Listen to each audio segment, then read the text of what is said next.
Speech off. Hi, my name is Melissa Powell. Welcome to my podcast, Everything True Crime and Paranormal. Today we are going to be talking about a creepy doll, and this story comes to us from Marianne Hammond. And I'm going to read it to you, and this doll's name. The title of this story is called The Creepy Doll Bonnie. This presentation will be in audio format only because this is a podcast. This says, "Hello, my name is Marianne Hammond. I have 3 daughters, Vicky, Isabel, and Rose. My oldest daughter, Vicky, is 17. I have another daughter, Isabel, who is 15, and I have a daughter named Rose, who is 4 years old. I am a single mother who loves to collect dolls. I've been an avid doll collector for about 30 years now. I collect a specific kind of doll. They're called reborn dolls, and they're often bought and sold on the internet. Although I have actually never sold one of my dolls, and I normally buy my dolls brand new. I was looking on a website one day, thinking that it might be fun to buy a used doll for a change. I came across a beautiful doll.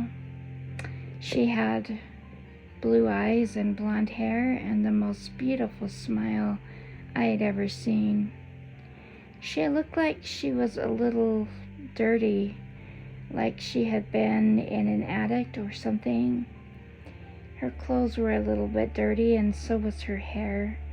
She was probably about 26 inches tall, I would imagine, from the picture. And for some reason, I just thought I had to have her when I looked at her. So I read down for her description and found out that she had belonged to a diplomat's wife who had been a long-time doll collector and who had had this particular doll for about 20 years before her death. Coincidentally, the diplomat's wife was also named Bonnie, so she had named the doll after herself. The seller went on to describe the doll as being extremely pampered by the diplomat's wife. She took this doll everywhere she could with her. She had it sitting in its own nursery. She even brought its food, even though it couldn't eat, and bottles of milk. She changed its clothes and its diaper every day. This doll had been very pampered at one time. She told the doll stories and talked to it like it was a child. How strange, I thought. What a fun doll to add to my collection. Although I never did this with any of my dolls. I was an ER doctor and didn't have a lot of time between that and being a single mom. I mostly just used my dolls for decoration, and on occasion my daughters played with the dolls. I figured, why just let them sit there when my daughters can be getting some use out of them. I showed my daughters pictures of the doll, and they were all very excited about her, especially Isabel. She said that we needed a new doll in our collection. It had been a while. So I went ahead and paid the $350 to order this doll.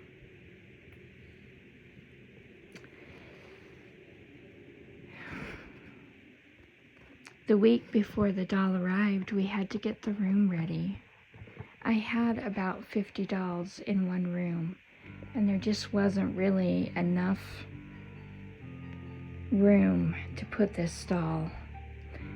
So I decided to order a wooden crib also online and put the doll in the crib.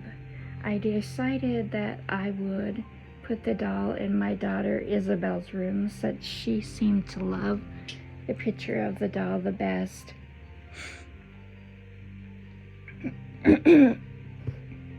We also bought a pink flannel bedding set for the doll, sheets, and a pink flannel patchwork quilt, and a little pink pillow. We set this crib up right next to my daughter Isabel's bed by the window. When the doll finally arrived, we were all very excited and could not wait to tear into the box. Although I did contain myself and wait for my daughters to get home from school before I proceeded to open the box. I got a knife from the knife block sitting by the stove and proceeded to cut the box open. All my girls were very excited and could not wait to see the doll. When we got the box open, our expectations were met. The doll was everything she looked to be on the picture, although she looked to be a little bit scuffed up, more than you could see in the picture. Her face had some scratch marks in the paint, and her dress, although it had been a definite fancy, beautiful ball gown at one time, was now dirty and soiled and covered in some substance that looked almost to be like blood, but I wasn't sure exactly what it was. But that is what it looked like to me. And the socks and shoes had little specks of blood on them as well. I decided that the doll needed a good cleaning and that the clothes would have to be definitely thrown out. For some reason, though, I decided to put the clothes in the box and not throw them away. I couldn't really put my finger on why I decided to do this, but for some reason I took the old clothes off and put them in a box and went through the closet of my reborn clothes stash, which I had a lot of, several hundreds of outfits that would fit a baby this size. And I found one. I found a beautiful Victorian party dress that was pink and was lacy, and it had little puff sleeves. It had a little matching silk hat that also went with the dress, and a pair of matching high-heeled shoes, which I put on the doll after giving her a clean down the best I could. I tried to scrub her little face with soapy water, as well as her hands and feet, and her cloth body I tried to scrub as well as I could. She actually looked pretty good by the time my daughters and I got her cleaned and dressed, and we took her into my daughter Isabel's room and laid her down in the crib. A couple of hours after we put the doll down in the crib, I was helping my daughter Rose with her homework, and I heard a loud pop come from Isabel's room. I wasn't sure exactly what this popping sound was. It sounded like a blown light bulb, and as Rose and I walked into the room, that is exactly what had happened. The light bulb had blown out. But not only had the light bulb blown out, it had melted the shade around it in the lamp. How strange, I thought. This is a brand new light bulb and a brand new lamp. So I replaced the bulb, turned it on, and everything was fine. Until a few days later, when again the same light bulb blowed out in the lamp. This time, however, it wasn't just the bulb that glowed, it also melted the shade and the cord that was attached to the lamp.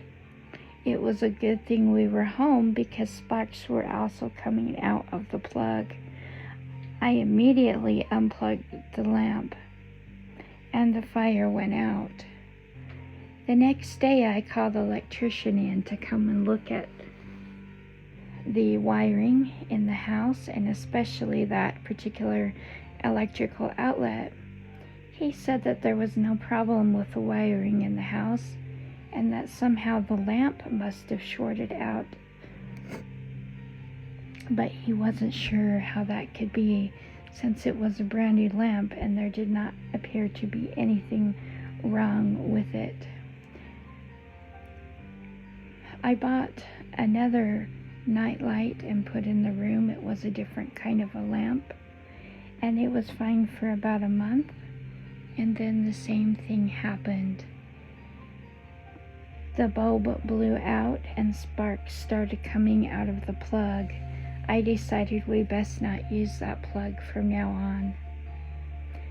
So I moved the lamp over to the other side of the room and there were no more incidents with it.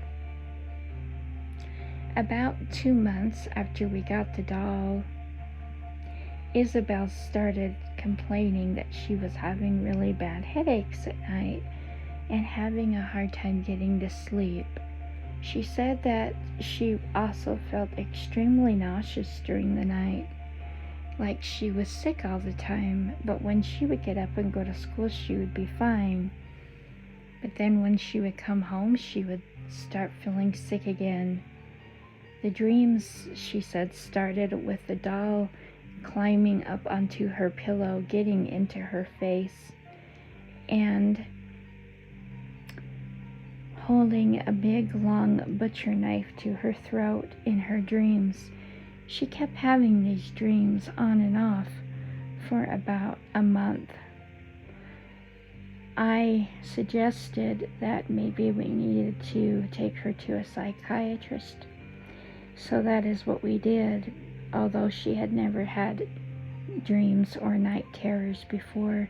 Sometimes she would even sleepwalk at night and start screaming through the house that the doll was going to kill her, that there was something evil attached to that doll and it was going to kill her. The psychiatrist gave her a complete bill of health and said that there was nothing wrong with her and sent her home with some sleeping medication to try and relax her. I gave her the sleeping medication, but this did absolutely no good. Around this time, we also noted that the doll was starting to switch positions. At first, I thought it was Isabel doing it. I would go into her room to make her bed, and the doll would have one leg up over the other leg, or its arms would be crossed, or it would be sitting up in its crib. One time I even found the doll standing up in its crib. Of course, a doll like this could not stand up by itself. It did not have a stand on it, but it had pillows that were propped up around its legs, holding it up like it was standing. I asked my daughter if she was causing these things to happen and this doll to move in this way, and she told me no, that she was not, but that she had seen it happen several times herself. She also at this time requested that she did no longer want the doll in her room and asked that we move it to my daughter Rose's room, which we promptly did. The same thing started happening in my daughter Rose's room, except for things started to get a little bit worse. Sometimes I would go in to check on Rose in the middle of the night, and the doll would be laying across her body. And when I turned on the light, I swear that doll's eyes would move. and they would look into my daughter's closed, sleeping eyes, and they had such an evil look about them, a look that I had never seen before. I would pick the doll up and set her back in her crib. There was other times when the doll would be sitting on the dresser when I would go into Rose's room to make her bed. Or, like it happened in Isabel's room, sometimes the doll would just have its legs crossed. One time, after Rose had her first dream, which she started having about a week after we moved the doll into her room, she started having the same dreams of my daughter Isabel was having, that the doll was attacking her with some kind of a knife. It was a long butcher knife, and the doll's eyes were black and evil, staring into her eyes. She said that there was a foul smell to the doll's breath as well, and that the doll always stood on her chest with its arms grabbing for her neck. She would always try to fight it off, but one night the doll wrapped its arms around her neck, and when she woke up, she found the doll in this position, trying to strangle her.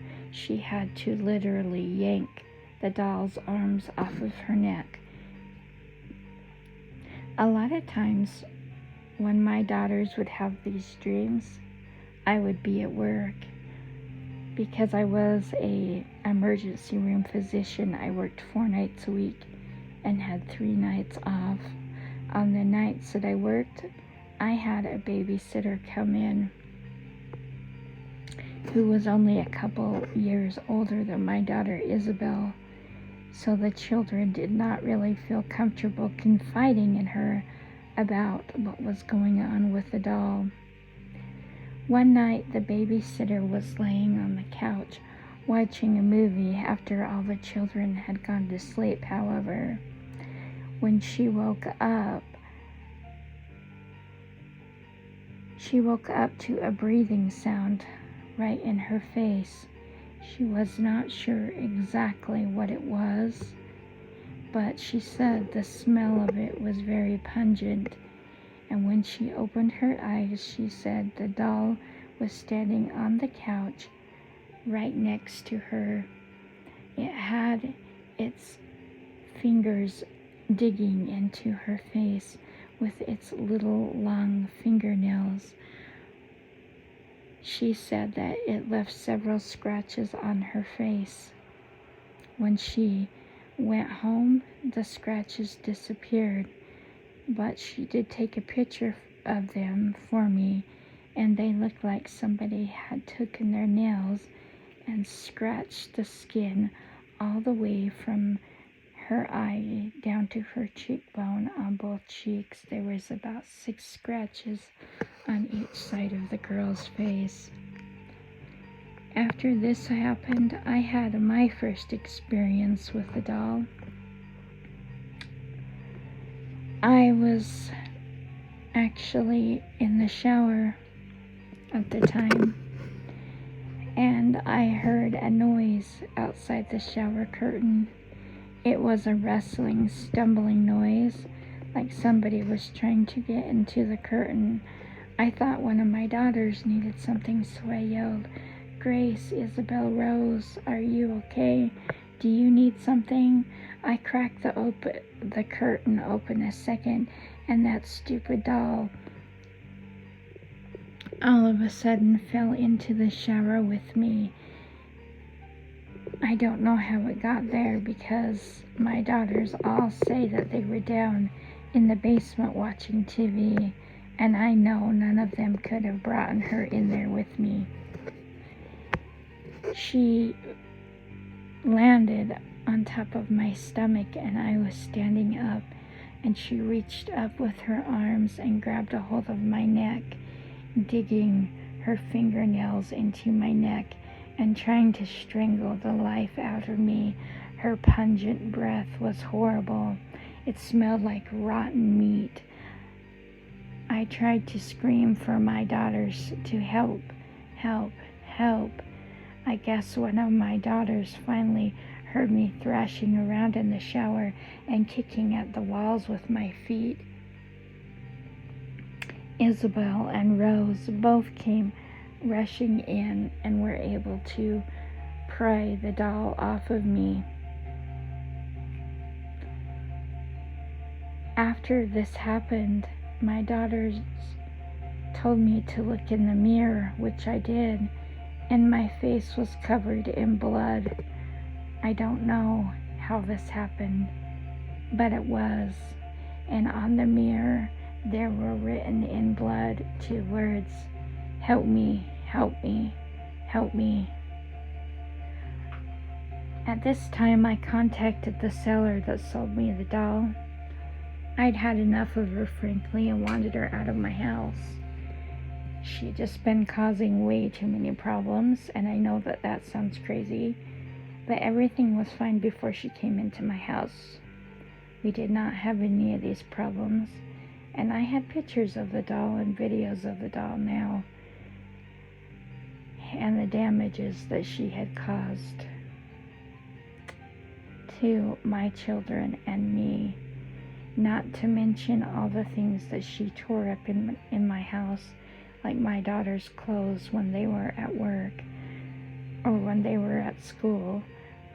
There were times I would come into their rooms and all their clothes would be thrown on the floor out of the closet, and some of them were torn to shreds. One time I came home from work and went into my own closet, and my clothes were also thrown on the floor, and I had a formal evening gown in my closet, and it was cut in pieces, covered with blood, laying on my bedspread. I knew I had to do something, but when I contacted the seller of the doll, they told me that there was no returns accepted. So I decided that I needed to call in a paranormal team to find out what was going on. I went online and I found a guy that collects paranormal objects that are giving people problems in their house. Some kind of investigator guy. His name was Jim, and I called him and he came into my house. He did an investigation with the doll where he sat down, closed his eyes, and talked to the doll. He told me immediately that he knew what the problem was. He said that the previous owner that owned the doll had been murdered, and that by her husband, and that her spirit was now attached to this doll, and she was trying to get help to cross over, but did not know how. Jim was able to help her, and he took the doll and put it in his museum, I am sure. I told him I did not want the house or the doll in my house any longer. And as soon as he took the doll, things in my house returned to normal. Also, this Jim, was able to solve the murder of the American diplomatic woman who had been murdered 10 years ago in her house, because when he was looking at the doll and talking to the doll, the woman's spirit showed him a vision of where her body was located. The police were called, and they were able to find the body in the woods. They did DNA testing on the body and found that it indeed was Bonnie Schlager, the woman diplomat who owned the doll. I am pretty sure that after this happened, that Jim either has the doll in his museum or destroyed it.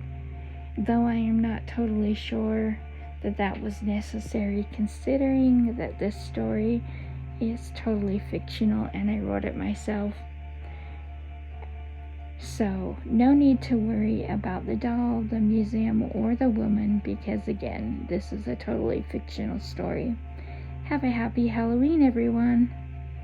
If you like this story, please subscribe to my YouTube channel where I mostly share true paranormal stories and true crime events.